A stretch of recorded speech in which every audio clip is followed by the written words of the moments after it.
Porque eu quero saber como que o Hindenburg entende o conceito de Deus. Então eu perguntei o seguinte, o universo ele é algo incriado ou ele foi criado? Não tem terceira possibilidade, terceiro excluído, certo? Ele foi criado ou ele não foi criado?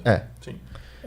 Se ele não foi criado, então ele sempre existiu, seria estranho, porque ele seria composto de coisas contingentes, modificáveis, corruptíveis, e a somatória de coisas contingentes não poderia dar algo necessário que sempre existiu. Ou então ele foi criado a partir do nada, mas então o nada não seria nada, o nada seria algo, o que também é uma contradição. Então, pois é.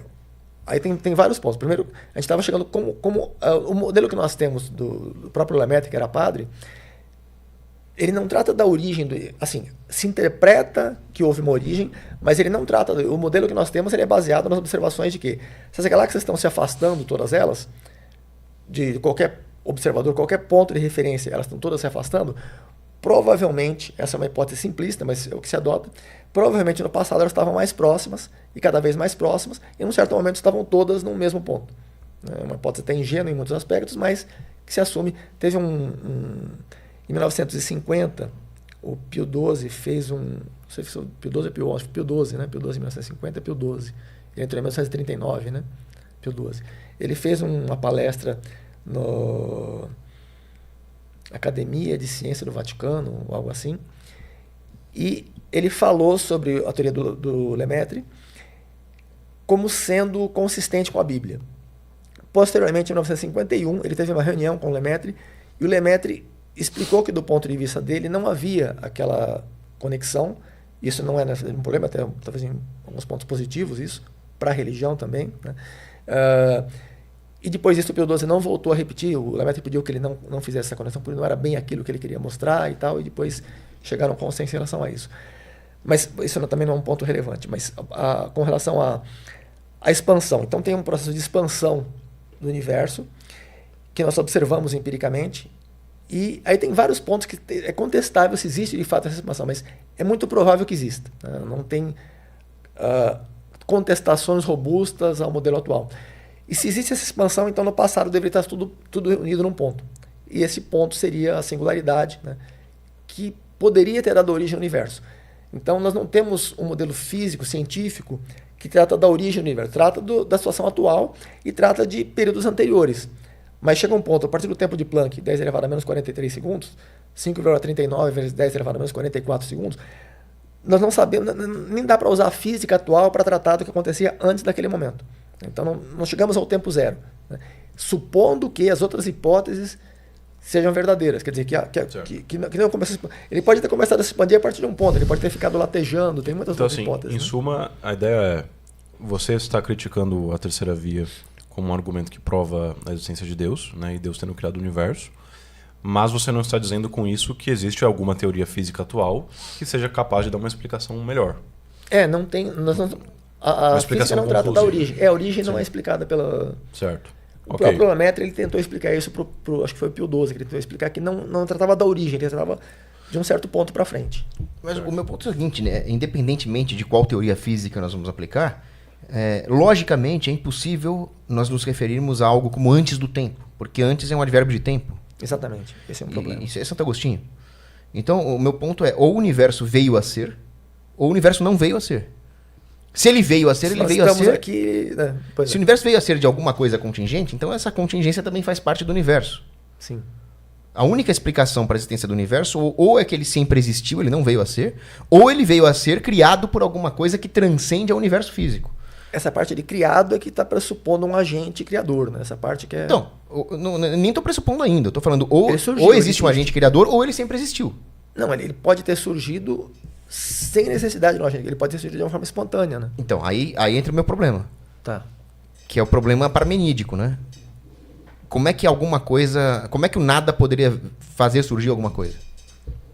Porque quando você parte para um criador, o criador teve que surgir de alguma forma antes do universo. E nem o termo antes já não faria sentido, porque seria antes do tempo. O criador não precisa surgir. O criador sim pode sempre existir. Ele existia. Mas você está impondo um axioma que se você impõe um axioma de que o criador sempre existiu, qual o problema de que pudesse ter uma origem também que não houvesse um criador? Porque se o criador ele é tote criador, ele cria tudo, ele não poderia ter criado o criador dele. Então ele teria que sempre existir. Mas você está impondo como axioma isso, né? Se você põe como axioma, como dogma, não vou Não é axioma. porque Eu tô falando, existe alguma saída lógica fora da ideia de um criador incriado? é que não existe um criador, que existe assim, de uma origem espontânea sem um criador. Tudo bem. É um outro axioma que... Tudo bem, então você está concordando comigo. Ou tem um criador incriado, ou tem uma origem espontânea. Logicamente. Pode ter também, no caso, ele sempre existiu, como você mesmo comentou. Pode ter... Ou sempre existiu. Também pode ter. Então, aí o meu problema lógico é com com essa opção 2 e 3. Eu não vejo como nada poderia gerar alguma coisa, senão ele não seria nada. Você fala, sei lá, era uma espuma quântica. Então não era nada, era uma espuma quântica. Ou então o universo sempre existiu. Só que se ele sempre existiu, ele teria um problema de composição aqui. Ele seria algo necessário composto de contingentes. E então é um erro de composição. Para evitar o erro de composição ou a contradição de dizer que o nada é alguma coisa, sobra a única opção possível, que é um criador incriado. Quando você começa a usar termos como contingência, necessário, são da lógica modal, né? Uma lógica com algumas peculiaridades. Mas prossegue. Então é isso. Para mim, a única opção lógica é um criador incriado. E isso é a terceira via. Mas isso é importante porque a terceira via, ela intrinsecamente usa esses termos modais, né? Uhum. Então eu não vejo nenhuma saída lógica fora da terceira via. A lógica modal não via. existia na época do São Tomás, né? É meio que um recurso posterior que foi usado para... Existia no século XII. Eu acho que pega bem o início. Ela não tinha um nome, na verdade, né? Ela já era praticada, talvez na época de Aristóteles, né? Ela era praticada, mas não tinha um nome que definisse e classificasse. O nome eu não tenho certeza quando surge, mas já existiam Já teorias, existia, por exemplo, sobre silogismos modais. Sim, já existia. O próprio Aristóteles já praticava a lógica modal, mas não com o nome de lógica modal. Né? Sim. Mas então esse ponto é relevante. Então você trouxe a questão da problemática de um mundo ser um todo necessário de partes contingentes. E dessa forma você refutaria. Então você deu 3 possibilidades, você mostrou a impossibilidade de 2 delas e, portanto, só sobrou a terceira. Então, aí a questão da objeção do Hindenburg seria, de alguma forma, tentar refutar como essas 2 coisas que o Cogos aponta como impossíveis, na verdade, seriam possíveis sim. São 2 pontos. Né? Um deles continua sendo aquele da primeira via, que é essa entidade seria necessariamente Deus. Ele comentou que na quarta via ele tem uma conexão que vai estabelecer entre as características dessa entidade com os atributos divinos. Vamos ver quando chegar na quarta via como é que vai ficar essa parte. Independentemente de ser Deus ou não, ele, de alguma forma, o argumento dele tenta provar que necessariamente tem que ser um agente exterior ao universo, exterior ao mundo, porque o mundo seria um todo contingente. Então tem que ser algo externo ao mundo, né? Sendo Deus ou não. Então, na visão do Lemaitre, o modelo Lambda CDM, ele trata de um modelo que o próprio espaço, o próprio tempo começaram num certo momento. E aí tem um problema linguístico muito grave, que é justamente o que o Cogos comentou, que como é que você fala de antes se não existe tempo? Né? Já surge um problema aí linguístico que fisicamente nós não sabemos se também acontece esse problema. Provavelmente acontece, porque o conceito de tempo... O Santo Agostinho ele costumava falar, né, que se você me perguntar, se você perguntar se eu sei o que é tempo, eu sei, mas se você me pedir para explicar, eu não sei mais o que é. Tem essa frase do Santo Agostinho que... E é mais ou menos assim, até hoje nós não temos uma ideia muito clara do que é o tempo. Inclusive, tem uma parte que o Noguer, no Marcelo, ele fala sobre o tempo, ele fala que o Einstein disse que o tempo se curva. O Einstein, na verdade, não fala que o tempo se curva. Né? O Einstein, ele usa modelos matemáticos em que o tempo é uma palavra que tenta sintetizar as propriedades de um conceito matemático. Que você tem um espaço equipado com 4 vetores, né, no modelo do Minkowski, que você tem uma assinatura menos, mais, sendo que esse menos representa o espaço-tempo. O espaço-tempo não é o tempo, é o espaço-tempo, ele é, na verdade, CT, é a velocidade da luz multiplicada pelo tempo. Quando você multiplica a velocidade, que está, por exemplo, em metros por segundo, pelo tempo, você vai cortar o segundo de cima com o de baixo, o que sobra é espaço. Então, é um vetor espacial também. Certo, mas de que forma você objeta isso que disse o Cogos, que é de que um todo necessário não pode ter partes contingentes?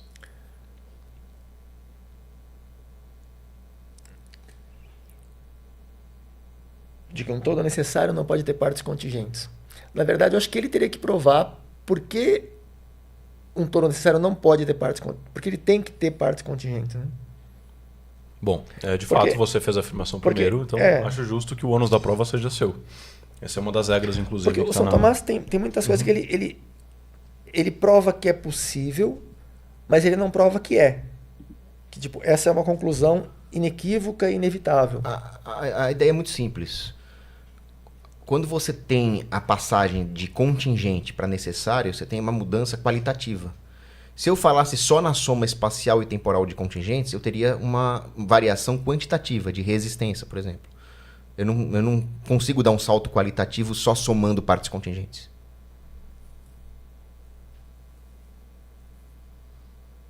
Assim, se eu somar infinitamente o tempo de vida de pessoas mortais, eu não vou atingir a imortalidade.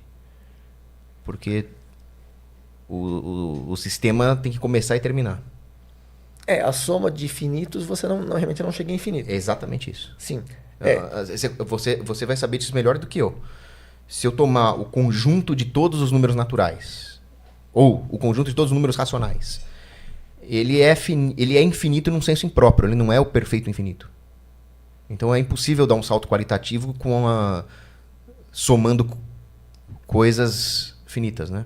Exemplos naturais e dos reais já vai para outra, mas acho que não vai, porque você tem a teoria do Cantor, ele tem, que era considerada uma teoria ingênua, e tem as atuais que são um pouco mais sofisticadas. Acho que isso é menos relevante. Mas que, não vai acrescentar a tese em si. Tá. Mas...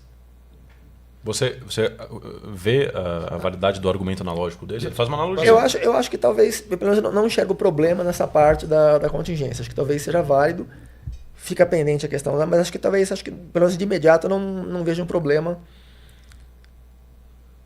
Acho que sim, acho que aceito. Tá. Não, eu só queria fazer mais uma... Essa não é nem minha, é do Feser, né? O Feser fala o seguinte: se eu tenho uma cadeia de eventos, mesmo que ela seja infinita para trás no tempo, eu teria que perguntar por que isso existe. Então, existe porque existe não é uma resposta científica, não é uma resposta válida. Eu teria que ter a explicação de um princípio de existência. Então, se eu disser que o universo sempre existiu porque ele é a somatória de coisas contingentes, isso sempre existiu, eu não estou explicando por que se dá a existência dessa cadeia de coisas contingentes. Eu não estou buscando o que necessariamente satisfaria uma explicação científica, que é um princípio necessário. Então, cientificamente mesmo, eu não posso assumir que a explicação para a existência do universo seja a soma de coisas contingentes. Porque, embora não seja simples de tentar refutar, é difícil também porque a prova que você... Não é bem uma prova, né? Porque até a época do Einstein, eles acreditavam que o universo era infinito e estacionário. Só com a chegada do Lemaitre, do Friedman, que eles começaram a investigar possibilidade de que o universo tivesse uma origem e se expandisse. Assim, no meio eclesiástico havia uma origem, obviamente, mas no meio científico se questionava se havia uma origem ou se era eterno, né? Se tratava o universo como eterno. Então, não sei se teria essa inconsistência de fato, né? Acho que não sei se dá para provar que tem talvez tenha essa inconsistência que você citou, mas não é tão simples assim. É que o problema é o seguinte, né? Se você pega a definição, não da física experimental, da ciência natural, mas se você pega a definição filosófica de tempo em Santo Agostinho ou em São Tomás de Aquino, eles vão falar que o tempo seria a velocidade da transformação de potência em ato. Seria uma medida dessas mudanças metafísicas, né? Então, a ideia é a seguinte: se existem entes contingentes que vieram a ser, então o primeiro movimento foi o movimento de fazer com que aquela essência ganhasse existência e se transformasse num ente existente. Então, existe um actus essendi, que seria o ato de transformar uma essência possível numa essência real, né? Então, esse actus essendi, ele teria que ter um princípio, porque a coisa veio a ser. E a partir daí começa a medida da atualização das suas potências. Então, essas coisas criadas estão sujeitas ao tempo. Então, não dá para existir uma cadeia infinita de contingentes, porque não teria um actus essendi para fazer com que essa potência para a existência viesse a existir. Então, necessariamente, teria que ter um ato criador de um criador que sempre foi, de um ato puro. Porque tem uma possibilidade que eu estava considerando agora. Você pode ter no caso, uma teoria que é mais antiga, que é do universo pulsante, né? Que ele tem um Big Crunch, tem um Big Bang de novo, outro Big Crunch. Você pode ter se for colocar na linha do tempo, ele vai expandir, contrair. Ele pode existir infinitamente com vários inícios locais, né? Inícios não seriam inícios absolutos, seriam inícios para o nosso universo, da nossa perspectiva de análise, do que nós temos acesso ao tempo, ele teria uma origem que seria naquele ponto, que seria para o nosso Big Bang. Mas ele pode ter passado por vários Big Bangs anteriores, né?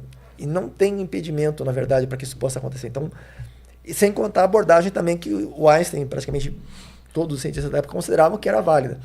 Que você pode existir eternamente sem que haja necessidade de um início. Isso não é muito... É bastante questionável. Ele não provava isso e também é difícil provar o contrário. Não é tão simples. Mas o ponto é que as 5 vias não requerem que o universo tenha sido criado no tempo.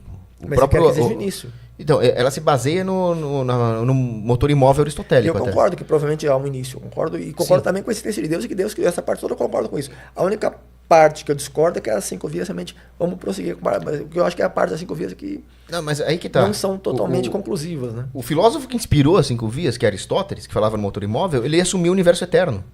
Só que o que ele dizia? Ele dizia que todas as coisas tendem a uma certa finalidade dirigida pelo motor imóvel. Então não é uma questão do primeiro motor no sentido temporal.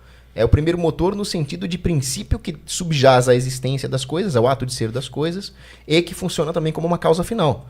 Então, você nem precisa assumir que o universo foi criado para aceitar, para dar sentimento à lógica das 5 vias. Só que aí, quando você inclui no argumento a definição de tempo de São Tomás de Aquino, ou a própria teologia, você vai ver que existe um início temporal do universo. Mas as 5 vias nem requerem esse início temporal.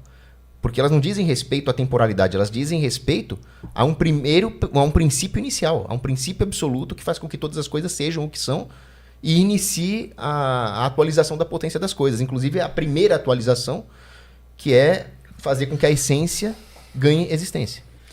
Na verdade, ela exige um início, porque, inclusive, vários termos que você usou, você já está presumindo o início e o uso do tempo, né? Então não tem como escapar que ela exige um início. Sim, eu acredito no início do tempo. Sim. Mas as 5 vias não requerem o início do tempo para serem válidas logicamente. Porque não é um argumento temporal, é um argumento ontológico. Porque como é que você vai ter um fluxo de eventos se você não tem o tempo, alguma coisa que seja equivalente ao tempo, alguma coisa que permita a transiência de entidades, assim? Como é que poderia... Não, mas eu acredito no início do tempo. Mas é que você está dizendo que não é necessário, que as 5 vias não exigem... Para cogência das 5 vias não é preciso admitir o início do tempo. E essa parte acho que é difícil de sustentar, né? Como é que você... Porque vamos supor que o universo fosse eterno, que eu não acredito. Eu também não acredito, mas... Mas ele repousaria num certo princípio que faz com que ele exista, mesmo que seja a existência eterna. Então você imagina o seguinte, imagina uma vela que sempre existiu. Uma vela eterna. E se existe uma vela eterna, existe o calor irradiado eternamente por essa vela. Então você vai falar, o calor sempre existiu. Tudo bem, mas ele não existiria sem a vela. Esse é o ponto. Aí já tem vários problemas aí, né? Esse exemplo da vela. Pega um outro exemplo, que esse da vela você deve ter percebido que não dá muito certo. Você tem que ter um combustível, um comburente, você vai tá diminuindo. Para que ela esteja produzindo energia, vai ter muitos problemas aí. Então você está reforçando a terceira via. Coloca uma pedra no lugar da vela, né? Pois é. Não, então, se a vela precisa de uma porrada de coisa para existir, você está dizendo que realmente coisas contingentes não poderiam sempre ter existido. Concordo plenamente. Não, sim, mas você escolheu uma vela, mas você coloca uma pedra, por exemplo. Uma pedra já não é tão simples, embora também haja um processo de deterioração, mas é bem diferente. Eu sei, mas eu fiz uma analogia, a analogia da vela, que como toda analogia é imperfeita e não traduz a essência do ser, e você está reforçando o argumento que eu dei no começo, da terceira via, que coisas contingentes precisam de um princípio necessário. Não, mas eu não discordo que haja um princípio. O que eu coloco não é tão simples provar que há um princípio. E outra questão, não é provável também que não há um princípio. Acho que até mais intuitivo, eu acho mais intuitivo que haja um princípio. Embora também não seja muito claro isso. Porque o princípio, inclusive, ele tem que ter a origem do tempo, né? Mas é uma coisa muito mais metafísica conectada com física, que é uma abordagem que eu acho muito especulativa. Se for para tratar de forma especulativa, eu prefiro levar para o lado da teologia, porque acho que é mais... Eu, pelo menos, me sinto mais confortável tratando de questões...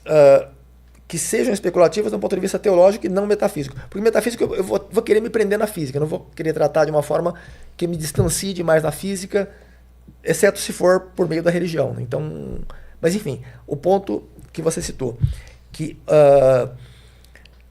é necessário que haja uma origem, que haja um início. Concordo intuitivamente, mas ainda temos aquela questão que é a entidade que estava no início, que produziu, que poderia ter dado origem ao universo, os atributos dessa entidade, como é que você conecta isso com a divindade? Aí nós teríamos que ir para a Aí quarta vai para a via. quarta via. Que atributo é a quarta via.